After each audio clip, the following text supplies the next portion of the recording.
El día que comencé a preparar la predicación, leí todo Proverbios y lloré delante del Señor. Me di cuenta de todas las fallas que he tenido.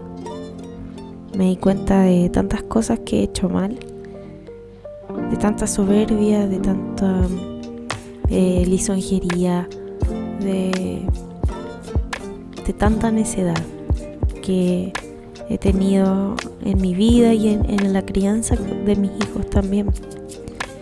Y le pedí perdón al Señor.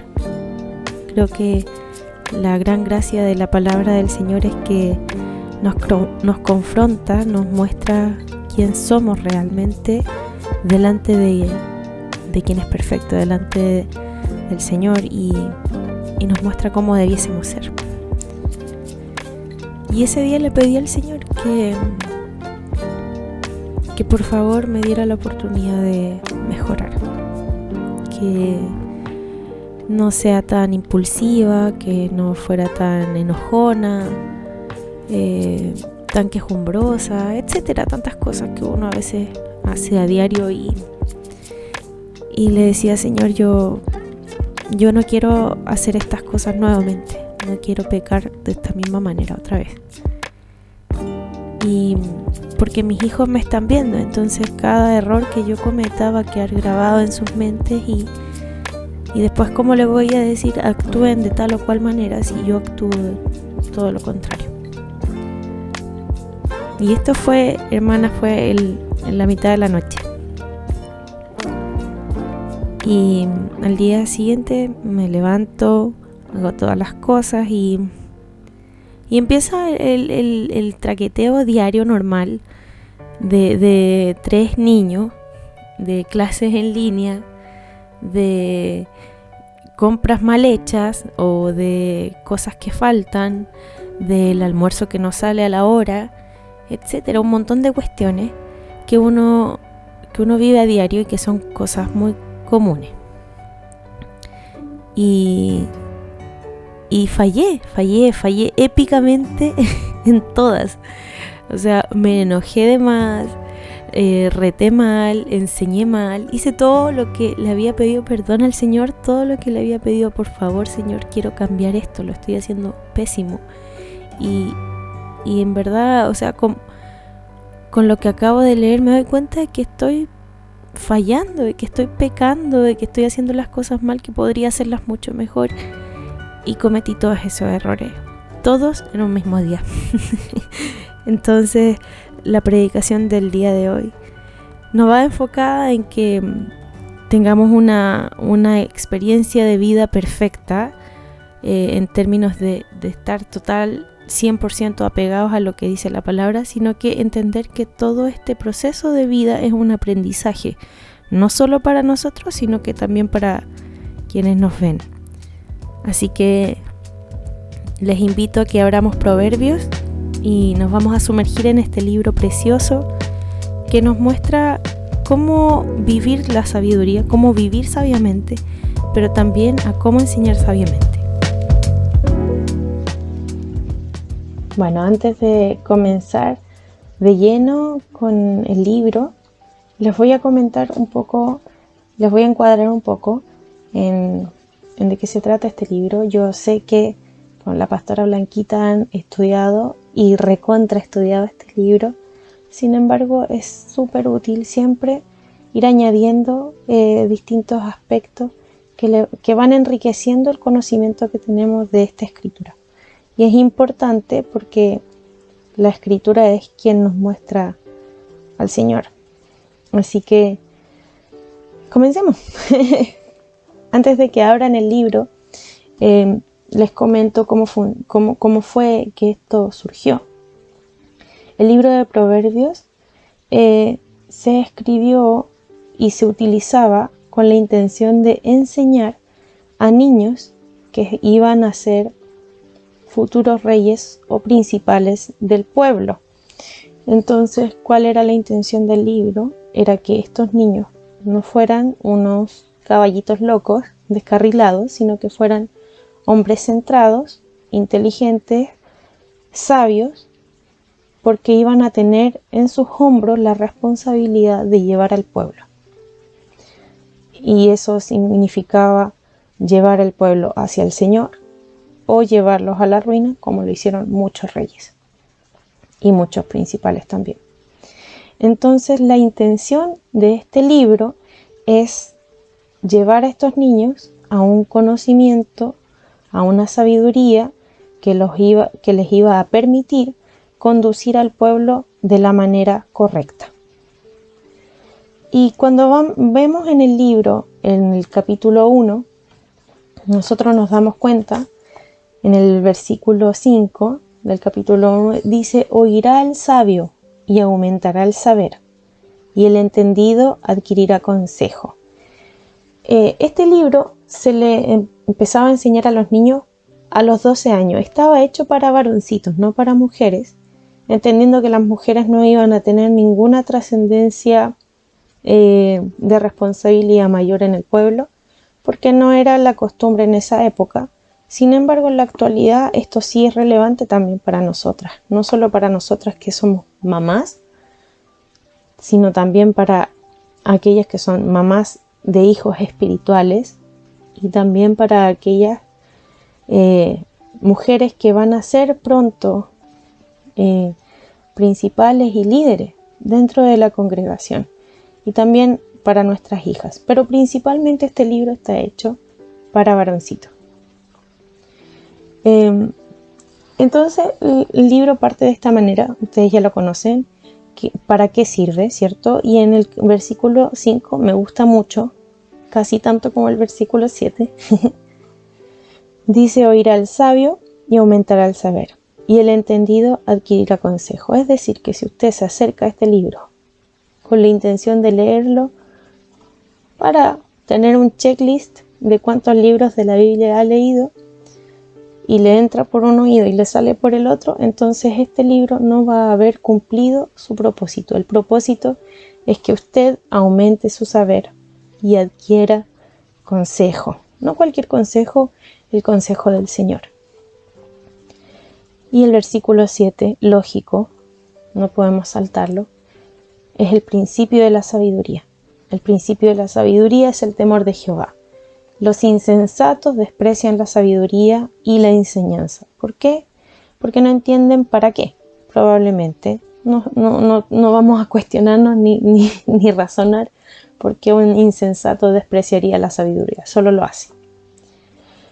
Y en el versículo 8 comienzan las amonestaciones de la sabiduría, y en el fondo son todas estas cosas que un padre o un tutor le enseña a su hijo o a su pupilo para que entienda de qué se trata esta sabiduría. En el versículo 10 dice: hijo mío, si los pecadores, e introduce a este personaje, a los pecadores, te quieren engañar, no consientas. Estamos hablando un poco de las malas juntas, ¿cierto? Y de a dónde te pueden llevar esto. Porque aquí está hablando de aquellos que son ladrones, de los que están así como agazapados, listos para atrapar a una presa. Ese tipo, a los que están acechando. Entonces dice: no te juntes con ellos, porque ellos van directo al Seol. O sea, van directo a la ruina, y tú vas a caer en la ruina con ellos. Entonces no te juntes con ellos, y explica las razones de por qué. Y luego, en el versículo 20, ocurre algo que es como novedoso, es que personifica la sabiduría.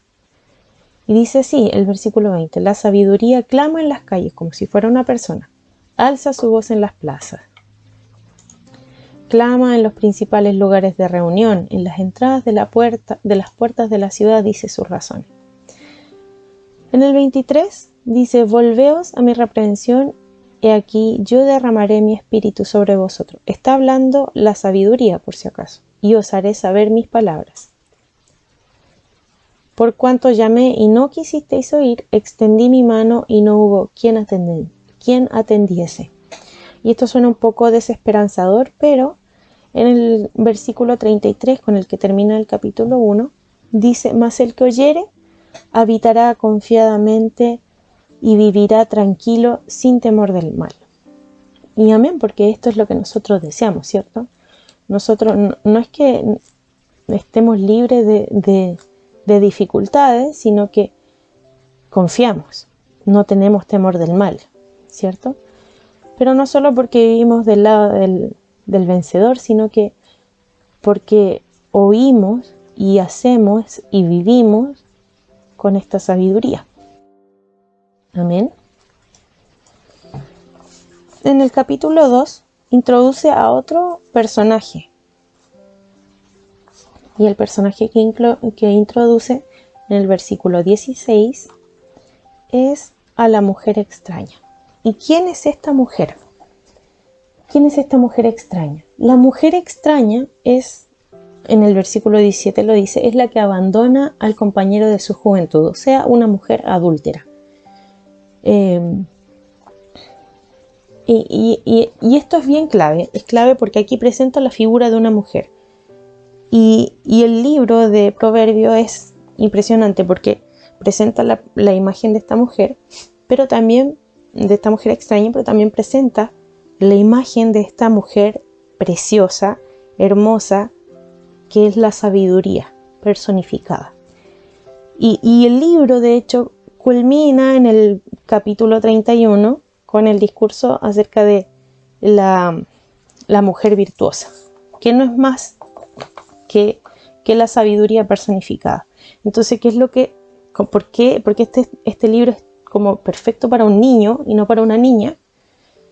Es porque a este niño que es chiquitito y que está empezando como a despertar su sexualidad, le está enseñando una figura femenina preciosa, de la que él se va a enamorar y que él la va a buscar toda su juventud hasta el día en que la encuentre. Y cuando la encuentre va a ser un hombre feliz, va a estar completo, se va a sentir pleno. Pero ¿cuál es la idea? Es que en el fondo lo que han entendido estos sabios es que la mujer con la que ese hombrecito va a estar va a determinar también el curso de su vida. Yo creo que lo podemos ver en la vida de Salomón. Bueno, en este versículo entonces, en el versículo 16, introduce el concepto de esta mujer extraña, de la mujer adúltera, y nos muestra cuál va a ser el camino de perdición que vas a tener si sigues a esta mujer extraña. Continuamos entonces con el capítulo 3. Mira, lo estoy haciendo súper rápido, pero en el fondo lo que me interesa es que tengamos una amplitud y una claridad del libro completo, ¿ya? Los voy a pasar rápido, no los busque esto, sino que escúchenme solamente y así avanzamos más rápido. Y dice así en el capítulo 3, versículo 1, y dice: Hijo mío, no te olvides de mi ley. Entonces aquí estamos hablando de la ley. Y tu corazón guarde mis mandamientos, los mandamientos del Señor. O sea, ¿qué le dice? Guarda los mandamientos, guarda la ley. Y en el versículo 21 dice que no se aparten estas dos cosas de tus ojos. ¿Cuál? La ley, pero aquí agrega otra. ¿Cuál? El consejo. Y el consejo es importante porque no estamos hablando solo de la ley de Dios, sino de la abundancia de consejo. Esto a las hermanas que son reacias a escuchar consejo, abran su corazón a esto. Dejemos también a veces la altanería y un poco la soberbia y el ego propio de decir: yo lo estoy haciendo súper bien, yo y mi Dios sabemos qué es lo que estoy haciendo, sino que también abrámonos a recibir consejo. Y a veces menospreciamos a aquel que parece que no tiene mucho que entregar, al que es más joven o al que derechamente uno desprecia. Uno dice: no, en verdad no, esta persona no cacha nada y no lo voy a escuchar. Y cierras tu mente y cierras tu corazón a lo que esa persona te podría entregar. Y el Señor aquí nos dice: no, guarda la ley, pero también el consejo. Porque en la abundancia de consejo hay sabiduría, ¿cierto? Y porque el Señor también, como nos hizo un cuerpo, le interesa que las visiones de todos nosotros puedan ser edificantes. Entonces, en ese sentido, este libro nos enseña algo muy poderoso, que es el soltar un poquito a veces la, la rienda firme y escuchar, agachar un poco el moño, ser un poco más humilde. Amén, porque a veces el no escuchar consejo, el no querer escuchar consejo, obedece simplemente a una pequeña soberbia. Y es mejor dejar la soberbia de lado, si es que queremos alcanzar sabiduría. Eso va para mí también. Creo que en eso el Señor también ha tratado mucho conmigo. En el capítulo 4 continúan las amonestaciones y dice que le va a enseñar cordura. El papá le va a enseñar cordura. ¿Por qué? Porque este es un niño pequeño que no tiene idea de nada y que es un cachorrito todavía. Pues si esto se le está enseñando a niños de 12 años, son cachorros, todavía no entienden bien la cordura, van a ser puras leceras. Sé que suena un poco burdo, pero es así. Y cuando vemos también a los hermanos que están recién llegando, hay muchas cosas que disparan al aire y que uno se da cuenta, todavía le falta madurar esta idea. Entonces, ¿qué es lo que qué es lo que tienen que hacer? Tienen que estar atentos a la enseñanza de un padre para que conozcan cordura. En el versículo 10 dice: oye, hijo mío, nuevamente, y recibe mis razones, y se te multiplicarán los años de vida. Esto es precioso. Precioso porque está mostrando, uno, que vas a conocer cordura, pero que si hasta ahora, hasta lo que te han dicho, eres obediente, porque no es solo escucha, sí, yo escuché lo que dijo. No, vive esto que recibiste, vívelo. Y esto va a multiplicar tus años de vida. Vida plena, por lo demás. En el versículo 20 habla de: inclina tu oído a mis razones. Este tutor es sumamente persistente, y le dice: inclina tu oído. En el versículo 23, que yo sé que todos adoran, y a mí también me encanta: sobre toda cosa guardada, guarda tu corazón, porque de él mana la vida. Amén. Y dice: aparta de ti la perversidad de la boca, y aleja de ti la iniquidad de los labios. No te desvíes, al final en el 27, no te desvíes a la derecha ni a la izquierda, aparta tu pie del mal. O sea, está haciendo como una recopilación. Todo esto que te estoy enseñando, mantente en esto que te estoy enseñando, aquí, mantente. No lo sueltes, no te vayas para allá, no te corras para acá, no, derechito por esta vía, porque esto te va a hacer bien, esto te va a llevar a bien.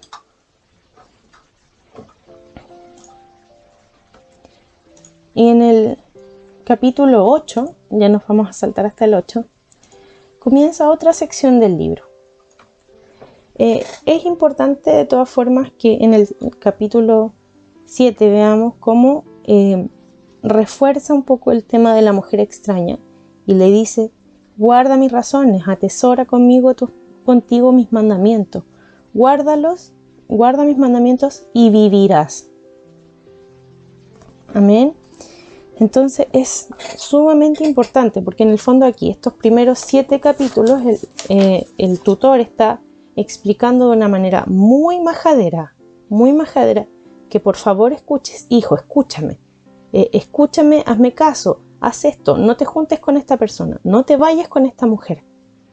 Entiende lo que va a pasar. Entonces, ¿cuál es la gracia de esto? Es que esta persona a la que se le está enseñando es una persona inexperta, una persona total y completamente inexperta, no tiene ninguna vivencia previa que le pueda dar una base de sabiduría para que pueda enfrentar la adultez.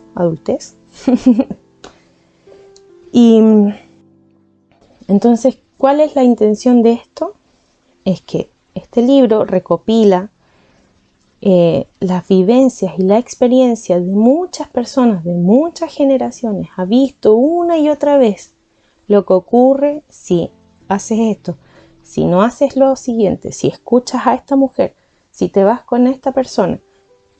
Recopila todas esas experiencias que otras personas a lo largo de los años han vivido para que tú no tengas que vivirlas, para que esta persona inexperta que está aprendiendo no las tenga que vivir, sino que aprenda de la experiencia de otros.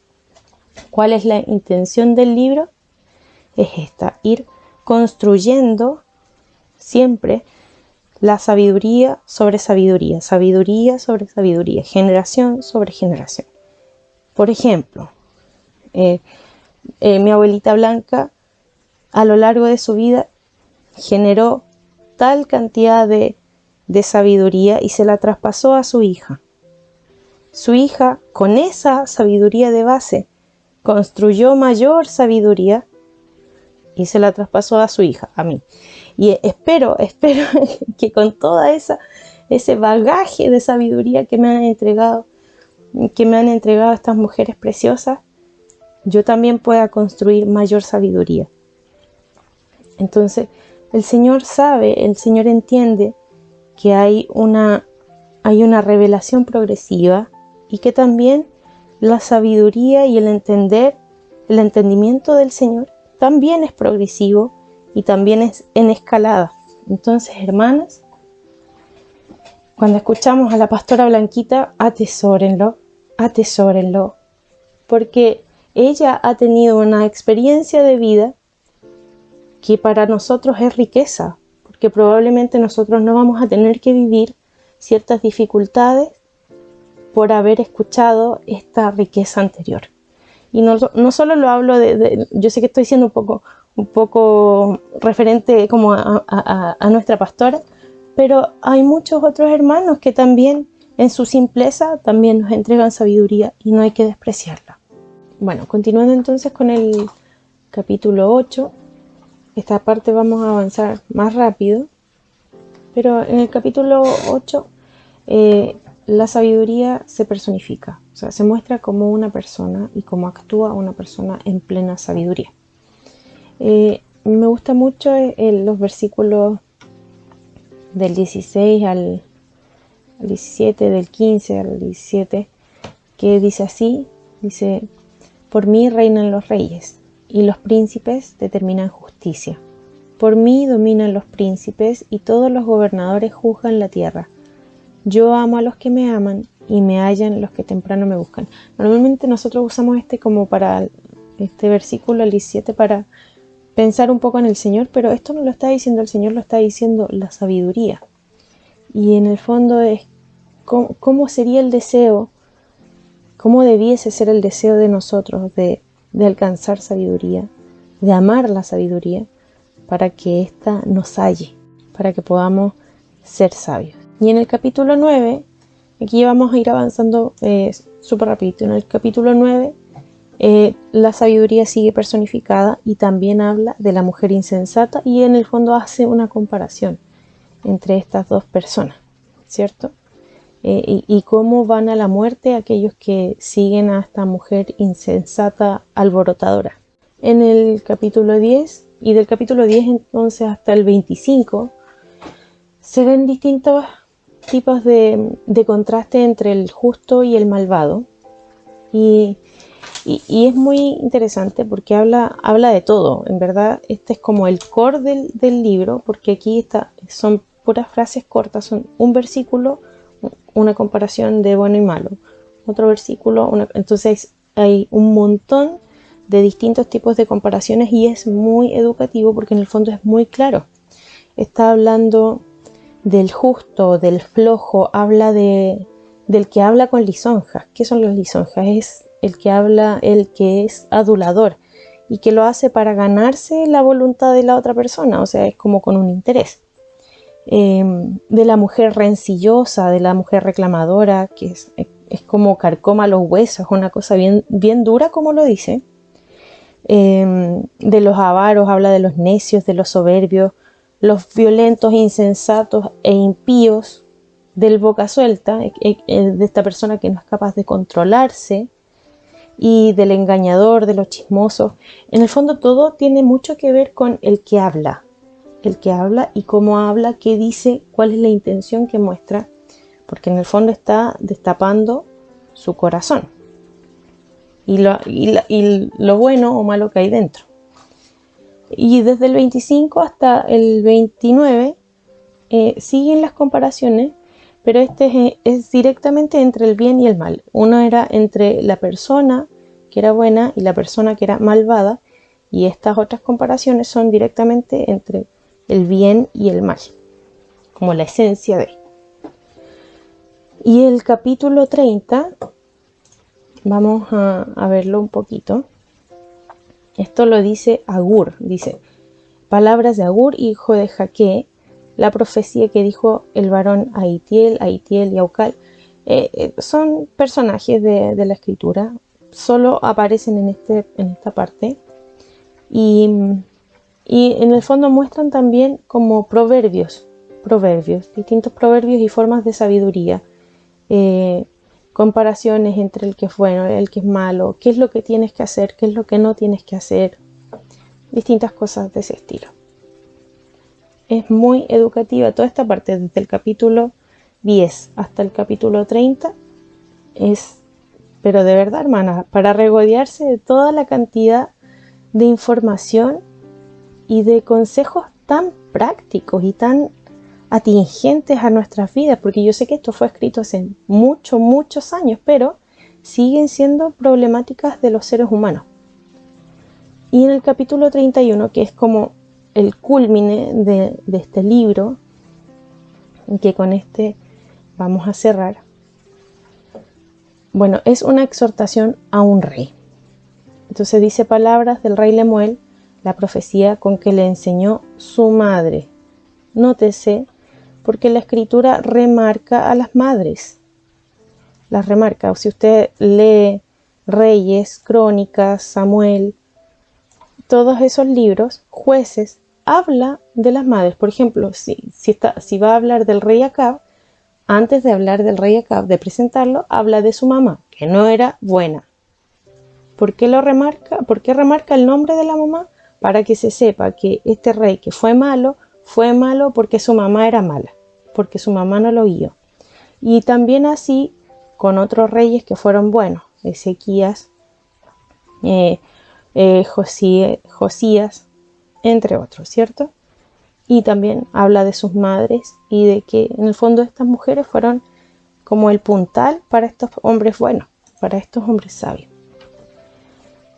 Y dice, voy a leer algunos versículos, porque al principio no está hablando de la mujer virtuosa, sino que está diciéndole, por ejemplo, en el versículo 3, no des a las mujeres tu fuerza y tus caminos a lo que destruye a los reyes. Está dándole una claridad impresionante a un hombre que va a guiar a una nación. Y luego en el versículo 10, después de decirle, haz esto, no hagas esto, di esto, no digas esto, juzga así, no juzgues así, defienda al pobre. Después de eso dice, mujer virtuosa, ¿quién la hallará? Entonces, si se fijan, hay un hilo conductor impresionante en este libro, porque parece que nos perdemos un poco, nos nublamos un poco entre el capítulo 10 y el 25, el capítulo 10 y el 30, nos perdemos un poco, porque hay tantas cosas tan pequeñitas y tantas juntas, que perdemos un poco el foco. Pero el foco que es lo más importante, es esto. O sea, esta persona que es la que te va a guiar, va a determinar si en tu vida vas a vivirla sabiamente y si vas a ser capaz también de entregar esta sabiduría. Entonces, mujer virtuosa, ¿quién la hallará? Porque su estima sobrepasa largamente a la de las piedras preciosas. El corazón de su marido está en ella confiado y no caerá de ganancia. Hermanas, esto es oro puro, porque en las culturas de ese tiempo jamás se elevó a la mujer a este nivel, jamás se dignificó a la mujer de esta manera. Y el Señor aquí lo deja plasmado en todo un capítulo. Usted, hermana, si usted se toma de esta sabiduría que viene de Dios, usted va a ser esta mujer que va a dejar marca, que va a dejar mella en la vida de sus hijos, en la vida de sus nietos, de sus sobrinos, de sus hijos espirituales. Y eso es lo que deseamos. Lo que deseamos es que esta sabiduría, es que no solo esta sabiduría, sino que el entender de dónde venimos, hacia dónde vamos, esa es la sabiduría, entender. Cuando dice al principio, es el temor de Jehová, claro, porque reconocemos que hay un Dios, reconocemos que hay uno que es mayor, reconocemos que este Dios es soberano sobre todo y que nuestra vida tiene sentido y haya sentido en el Señor. Si nosotros logramos ser como esta mujer sabia, que aquí lo describe de una manera muy práctica, porque los hebreos eran muy prácticos, eran muy pragmáticos, que busca lana y lino, que trabaja con sus manos, que hace, ahorra la plata, que guarda la fruta en conserva, que se ven distintas formas de cómo esta mujer administra todos los bienes y todas las cosas que recibe, no solo bienes materiales, sino que también intelectuales, también de sabiduría, también de conocimiento, también de trabajo. Lo administra todo para que su familia viva bien, para que su familia sea guiada correctamente. Genera un ambiente de enseñanza y de aprendizaje para que su familia se sienta contenida, amada y puedan conocer al Señor. Entonces, ¿qué le parece si oramos al Señor? Y nos damos unos minutos y le entregamos esto al Señor. Yo sé que en el día a día es difícil mantener esta sabiduría. Lo sé, lo vivo día a día, es difícil, es duro. No es fácil. Y yo creo que para mis hermanas que sus maridos son inconversos, o para mis hermanas que sus familias son inconversas y que han llegado mayores al Evangelio y que han conocido esto y han dicho, Señor, ¿por qué no te conocí antes? ¿Por qué no te conocí cuando mis niños eran más chicos? Pero el Señor conoce el tiempo de cada cosa. El Señor conoce el propósito de cada cosa. El Señor sabe y es soberano sobre todo. Así que, ¿qué les parece? Si ahí donde estás, si hermana, donde usted esté, incline su rostro y oremos al Señor. Amén, Señor. Te damos tantas gracias, Padre, porque tú no escatimaste en palabras para enseñarnos. Tú no escatimaste en libros, no escatimaste en años para poder escribir este libro y que nosotros lo tengamos hoy como un tesoro en nuestras manos y podamos aprender, Señor, cómo guiar nuestras vidas, cómo guiar las vidas de nuestras familias, Señor, para apuntarlas hacia ti. Y yo te ruego, Señor, para que día a día tú nos muestres cómo ir quemando etapas, ir avanzando en esta carrera, Señor. Y no importa si en este salto que di el día de hoy boté la valla, no importa, en el de adelante tú me vas a ayudar y la voy a saltar. Y vamos a ir avanzando, Señor. Y vamos a ir creciendo en gracia, en sabiduría, porque este crecimiento no se termina hasta el día en que tú nos llamas a tu presencia. No se acabó porque somos mayores, sino que continúa. Y así como Pablo también dice que el hombre nuevo se renueva día a día. Padre, también nosotros queremos ser renovadas día a día. También queremos ser llenas de sabiduría.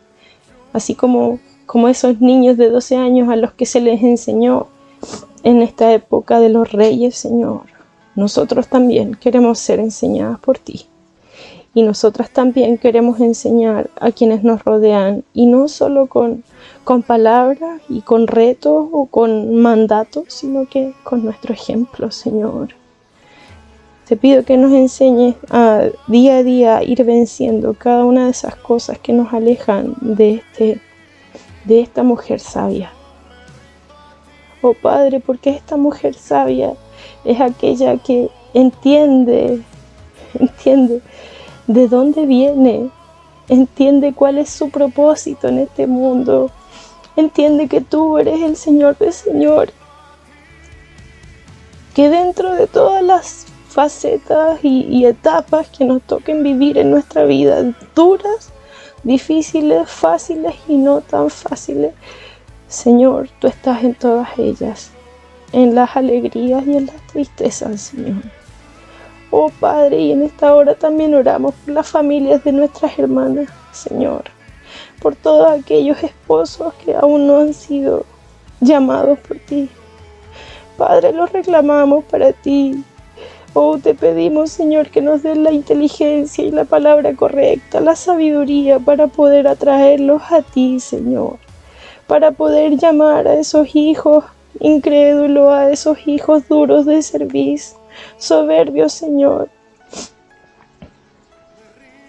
para que tú nos muestres cómo, Señor, y que lleguen un día a tus plantas, Padre, y que no nos vayamos de esta tierra con remordimiento sobre qué va a pasar con nuestra familia, sino que sepamos que nuestra familia está en tus manos, Señor, que nuestras generaciones te pertenecen.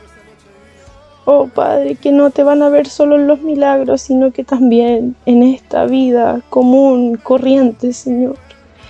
En cómo me muevo, en cómo actúo, en cómo hablo, Señor. Padre, que nuestras vidas también sean ejemplos de ti. Y te pido, Señor, que nos des la posibilidad y la oportunidad de ir enmendando día a día cada error que hemos cometido, Señor. Nos des la humildad, Señor, para reconocer los errores que hemos cometido y enmendarlos, Señor. Oh, gracias, Señor, por esta palabra. Gracias por este libro que fue escrito, Señor. Te bendigo y te alabo por esto, Señor. Amén. Amén. Amén. Que el Señor las bendiga, hermana.